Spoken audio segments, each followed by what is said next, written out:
শবে বরাতের নামাজ কত রাকাত, কিভাবে পড়ো? শবে বরাত কাছে আসলে এ ধরনের প্রশ্ন অগণিত আসে, অনেকেই করতে থাকেন যে শবে বরাতের নামাজ কয় রাকাত পড়বেন, কীভাবে পড়বেন। আলহামদুলিল্লাহ, এটার একটা ভালো জিনিস যে মানুষ ইবাদত বন্দেগী করতে চায়, তার পদ্ধতি জানতে চায়, এটা তো ভালো জিনিস আলহামদুলিল্লাহ। শবে বরাত যেটাকে আমরা বলছি, এটা হলো মধ্য শাবানের রজনী।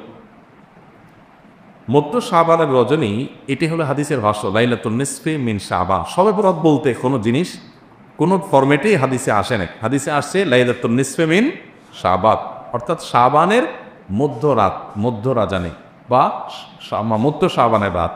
এটা হলো এই রাতের হাদিস সিদ্ধ না। তো এই রাতে মর্যাদা এবং ফজিলত নিয়ে নানামুখী কথা আছে। এ ব্যাপারে কোনো সন্দেহ নাই যে এ রাতের মর্যাদা নিয়ে বহু হাদিস বর্ণিত আছে, বহু হাদিসে এ রাতের মর্যাদা সম্পর্কিত বর্ণনা আছে। তবে সেগুলো বেশিরভাগই হলো খুবই দুর্বল সূত্রের বর্ণনা। সবগুলোকে একত্র করলে বা সবগুলোর যে আপনার অবস্থান আছে সেগুলোকে অ্যানালাইসিস করলে এবং এ বিষয়ে যে গ্রহণযোগ্য লেভেলের হাদিসও আছে সেগুলোকে সামনে রাখলে পরিষ্কার হয় যে মধ্য শাবানের রাতের মর্যাদা একেবারে অস্বীকার করার সুযোগ নেই। বলে আমাদের ইখতিলাফ আছে, নানা রকম মত আছে, ভিন্ন কথা। হাদিসগুলোকে সামনে রাখলে পরিষ্কার হয় যে এই রাতের মর্যাদা একেবারে অনস্বীকার্য, মানে অস্বীকার্য বা স্বীকার করা যায় না, অস্বীকার করতে হবে এরকম না, বরং এটা স্বীকার্য। এ রাতের মর্যাদা আছে। কি মর্যাদা আছে? আল্লাহ সুবহানাহু ওয়া তাআলা এই রাতে মানুষকে সাধারণ ক্ষমা ঘোষণা করে, সাধারণ ক্ষমা ঘোষণা করেন। আল্লাহ তাআলা গণহারে ইমানদারদেরকে মাফ করেন। তবে অর্থাৎ ছোটোখাটো যে গুনাহগুলো হয় মানুষের সবগুলো আল্লাহ তাআলা মাফ করে দেন। তবে দুই ধরনের গুনাহ করলে সেগুলো মাফ হয় না, বা তাদেরকে আল্লাহ তাআলা গণহারে মাফ করেন না। গণক্ষমার হাওদায় তারা পড়ে না। তারা কারা? এক হলো মুশরিক, যারা শিরকে লিপ্ত।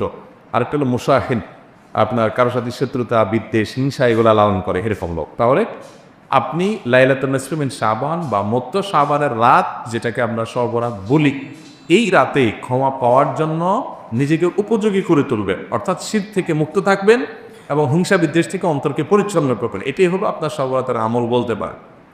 অর্থাৎ মধ্য শাবানের রাতের আমল হলো এটাই বলতে পারে যে এই দুইটা গ্রুপের মানুষকে যদি আল্লাহ মাফ করবেন না, তাহলে আমি ওর মধ্যে আসি কিনা চেক করে, ভেরিফাই করে, যাচাই বাছাই করে নিজেকে সেখান থেকে বের করে আনা এবং নিজের মনটাকে ফ্রেশ করা, কারোর প্রতি বিদ্বেষ হিংসা না রাখা, কেউ করলেও তাকে ক্ষমা করে দেওয়া, উদার মন হওয়া, হিংসা না রাখা এবং শীত থেকে মুক্ত থাকা। এটা হলো আমাদের সবচেয়ে বড় প্রস্তুতি এবং বড় পর্ব। সেই সাথে আল্লাহ সুবহানাহু ওয়া তাআলা এই রাতে বান্দাকে ক্ষমা করবেন। আমি সেই ক্ষমা লাভের আশায় যদি আমি নিজস্ব উদ্যোগে আল্লাহর কাছে দোয়া ইবাদতবন্দেগী করি, সেটা আমার করার সুযোগ আছে, কিন্তু সেটাকে এই রাতের আমল হিসাবে যেই ফরম্যাটে আমাদের সমাজে এস্টাবলিশড করা হয়েছে হাদিসে, আসলে এটাকে এইভাবে গুরুত্ব দেওয়া হয়নি। কবর জিয়ারত করে অনেকে, এ সম্পর্কে একটা হাদিস পেশ করা হয়, সেই হাদিস কোনোভাবেই গ্রহণযোগ্যতার লেভেলে পৌঁছায় না। সমস্ত মুহাদ্দিসদেরই একই কথা, অথচ আমরা অনেকে এই রাতে কবর জিয়ারত করাটাকে জরুরি মনে করি বা সুন্নত মনে করি। কবর সারা বছরই জিয়ারত করা যায়, এ রাতে করা যাবে না এমন কোনো কথা নাই, কিন্তু এই রাতে করার জন্য আলাদা করার কোনো সুযোগ নাই। আবার হালুয়া রুটির প্রচলন আছে, সেটা আরও জোরে সোরে আছে, কারণ বাঙালি যেখানে খাওয়ান দাওয়ান আছে, দুমদাম আছে, ওখানে বাঙালি আছে। সেটা কি শবে বরাত নাকি 31 নাইট? সেটা কি ওই যে ঘুড়ি উড়ানোর উৎসব নাকি ওই চৈত্র সংক্রান্তি? সেটা কি হিন্দুদের কোনো অনুষ্ঠান না মুসলমানদের কোনো অনুষ্ঠান? এসব দেখা দেখি নেই। বাঙালি ফুর্তি প্রবণ একটা জাতি, যেখানে ফুর্তি আছে বাঙালি সেখানে আছে। সেটা যে ধর্মের নামে হোক, সেকুলার হোক, অন্য কিছু হোক, ফুর্তিতে বাঙালি আছে, হুজুকে বাঙালি আছে, উৎসব বাঙালি আছে, বিবেক বিবেচনা বোধ কাজ করে না। এই যে Saint Valentine's Day, Saint Valentine's Day নিয়ে এবছর বিবিসি বাংলাতে একটা রিপোর্ট হয়েছে, রিপোর্টটা পড়ে দেখবে এটা কোত্থেকে আসছে, কাদের দিবস। এটা খ্রিস্টানদের একটা দিবস, এটার সেকুলার দিবস বানায় আপনাদের সবাইকে গিলাচ্ছে। মানুষ কতটা বোকা হলে একটা ধর্মীয় দিবসকে সেকুলার দিবস মনে করে সব ধরনের মানুষ সেখানে মিশে যাচ্ছে। এবং খ্রিস্টান ধর্ম পণ্ডিতরা, বর্তমান সময়ের পণ্ডিতদের মন্তব্য আসছে যে এটা তারা দাবি করেছে এটা তার ধর্মের একটা ব্যাপার ছিল, এখন সারা পৃথিবীতে মানুষ এটা করে।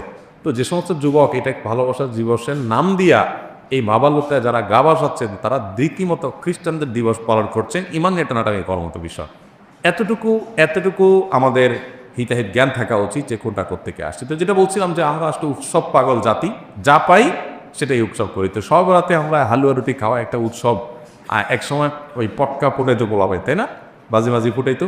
আলহামদুলিল্লাহ এগুলো অনেকটা কমে গেছে ওলামায়ে কেরামের সচেতনতা সৃষ্টির যে প্রচেষ্টা সেটার মাধ্যমে। তো পটকা ফুটানো, হালুয়া রুটি খাও। হালুয়া রুটি কেন খায়?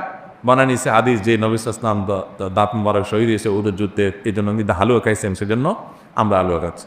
আরে ভাই রসুল ইসলামের দাঁত শহীদ হয়েছে যে হালুয়া খাইছে ইয়াতে যুদ্ধে যে দাঁত ভাঙছে সেটা তো শ্রাবণ মাসে হয় নাই, রজব মাসে হয় না, এটা তো অন্য সময় হয়েছে। এই সময় আপনি হালুয়া খাওয়ার মানে কি হঠাৎ করে? আর সেটাও আগেও না পরেও না, ওই দিন হালুয়া রুটি খাইতে মন চাইছে আপনি খান, দুমায় খান, নাক পর্যন্ত খান, শরীর তো আপনার নিষেধ করে নেই। কিন্তু এটা কি ইসলামের নাম দিয়ে খাচ্ছেন কেন? হালুয়া রুটির সাথে ইসলাম কোনো সম্পর্ক নাই, খাচ্ছে আদার প্রদান করতেছে। হ্যাঁ, তো এবাদত করা ভালো। আমি শুরুতে বলেছি, প্রশ্ন করেছেন, সেটা খুব প্রশংসনীয় যে এবাদতের পদ্ধতি জানতে চাচ্ছে। তার মানে আপনার এবাদতের প্রতি আগ্রহ আছে, সেটাকে আমি প্রশংসা করেছি। কিন্তু এবাদত কোনটা আর বেদাত কোনটা পার্থক্য করতে জানতে হবে। ইসলামের নামে নকল এবাদত সেটাকে বলা হয় বেদাত, যেটার কোনো প্রুফ কোরআন বা হাদিসে নাই। তো এই সবরাত কেন্দ্রে হালুয়া রুটি এর অনেক কাজ আছে। হালুয়া রুটিতে জ্বালানিছেও নাই, কোথেকে পাইছে নেই, আমাদের সমাজে এটা প্রতিষ্ঠিত। ওই যে হুজুগ আসছে, ওইটাকে আমরা ধরে রাখতে পছন্দ করি, যেহেতু উৎসাহ কর। আবার অনেকে সবরাতে তাতে মসজিদে ইবাদতবন্দেগী করতে আসে, নিজে ইবাদতবন্দেগী করে, এ আশায় যাতে ভাগ্যটা সারা বছরে ভালো লেখা হয়, তাই না? এই রাতে ভাগ্য নির্ধারণ হওয়ার কতটাও চূড়ান্ত এবং সঠিক, আপনার বিশুদ্ধ প্রমাণিত কোনো বিষয় না। বরং সূরা দুখানের 3 এবং 4 নম্বর আয়াত যদি আপনি দেখেন কোরআনে কারিমে, দেখবেন আল্লাহ বলেছেন, ইন্না আনসালনাহু ফি লাইলাতিন মুবারাকাতিন ইন্না কুন্না মুনজিরিন। আমি একটি বরকতময় রাতে কোরআন নাজিল করেছি এবং ফিহা ইউফরাকু কুল্লু আমরিন হাকিম। আল্লাহ বলেছেন সে রাতেই সব গুরুত্বপূর্ণ বিষয়গুলো ধার্য করা হয়। লাইলাতুল কদর যেদিনে কোরআন রাতে কোরআন নাজিল হয়েছে, আমরা বানানিছি থেকে ভাগ্য নির্ধারণী রজনী। পরাত মানে ভাগ্য, তো সবে বরাত মানে ভাগ্যের রাত, তাই না? বানায় নিয়েছে। আমি প্রায় চিন্তা করি যে সব রাতে মানুষ এত বেশি মসজিদে, মাশাআল্লাহ মানুষ মসজিদে আসা তো ভালো জিনিস, কিন্তু এই রাতে আসে, অন্য রাতে আসে না, কাহিনী দেখ। তো পরে দেখলাম তো কাহিনী হলো, মানুষ মনে করে এ রাতে আসলে একটু কান্নাকাটি করে আল্লাহর সাথে একটু মাপটাপ চাইটা, এই চান্সে যদি ভাগ্যটা ভালো করে নেওয়া, তাহলে সারা বছর আর তো নামাজ কালাম দরকার নাই, বেঁচে গেলাম, এক রাতে নিজেরটা করে নিলাম। দুনিয়ার মানুষের চোখে দিলে দেওয়া যায়, আল্লাহকে তো দলে দেওয়ার সুযোগ নাই। আল্লাহ রাব্বুল আলামিন সব কিছু জানেন, সব কিছু খবর রাখে। ভাগ্যে ভালো কিছু যদি চান, সারা বছর ভালো ইবাদত বন্দেগী করবে। আপনি ওই এক রাতে ইবাদত বন্দেগী করে ভাগ্য লেখায় ফেলবে না, সারা বছর নামাজ কালাম পড়লে এটা তো হতে পারে না। এই জন্য লাইলাতুল নিসফে শাবানের মর্যাদা যতটুকু আছে ততটুকু আমরা অবশ্যই বিশ্বাস করব, ধারণ করব, চেষ্টা করব। কিন্তু কোন অবস্থাতে এইটাকে কেন্দ্র করে আমরা কুসংস্কারে বিশ্বাস করব না, বাড়াবাড়ি করব না, ছাড়াছাড়ি করব।